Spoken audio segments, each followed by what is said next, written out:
নির্বাচন কমিশনার একটা অদ্ভুত কথা বলেছেন। উনি বলছেন যে পিআর তো সংবিধানে নাই এবং আমাদের সংবিধানের বাইরে যাওয়ার সুযোগ নাই। কোন কাজটা সংবিধানের ভেতর থেকে করা হচ্ছে এখন বলেন? কোন কাজটা আমরা সংবিধানের ভেতর থেকে করতেছি? কোনো কাজ সংবিধানের ভেতর থেকে হচ্ছে না। সার্বভৌম সংসদ, পৃথিবীতে সার্বভৌম সংসদ বলতে কোনো ধারণা নাই। এই ধারণা থেকেই আমাদেরকে প্রথমত বেরোতে হবে। আমাদের যে ৯০-এর ৩ জোটের রূপরেখার কথা আমরা বলি, মানে যেটা নিয়ে আজকে পর্যন্ত আলোচনা হয়, মানে একটা হিস্টোরিক্যাল রেফারেন্স হিসেবে, ওই ৯০-এর ৩ জোটের রূপরেখার প্রধান সমস্যা ছিল যে ওখানে বলা হয়েছে যে সার্বভৌম সংসদ তারা কায়েম করবে। তো সার্বভৌম সংসদ কায়েম করার অর্থ হচ্ছে এই সংসদে কি করতে পারবেন আপনি? আপনি সংসদে দাঁড়িয়ে বলতে পারবেন আজকে থেকে আগামী ৫ বছরের জন্য এই সরকারের ক্ষমতা বিস্তৃত করা হলো, যেটা বাকশালে করা হয়েছিল। আপনারা মনে করে দেখেন, চতুর্থ সংশোধনী পার্লামেন্টে দাঁড়িয়ে ২/৩ জোরে বলছে যে আজকে থেকে এই সংসদ আরও ৫ বছর বাড়িয়ে দেওয়া হলো এবং আপনাদেরকে ধরে নিতে হবে এটা নির্বাচিত সংসদ।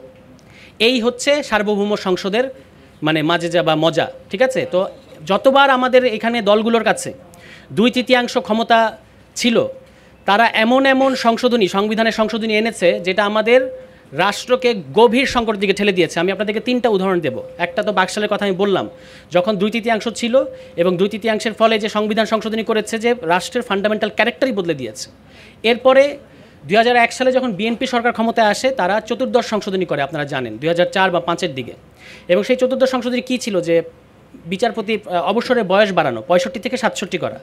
এবং এটার উদ্দেশ্য ছিল নিজেদের পছন্দের একজন ব্যক্তিকে তত্ত্বাবধায়ক সরকারের প্রধান বানানো।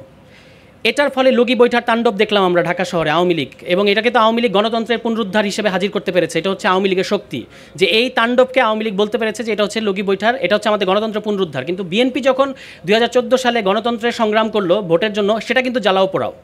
তো এটা বিএনপিরও বুঝতে হবে যে বিএনপি কখনো কিন্তু এটাকে মানে এই যে লগি বৈঠার তাণ্ডবটাকে কিন্তু ফ্রেমিং করতে পারে না। ঢাকা শহরে লাশের উপর নৃত্য হয়েছে।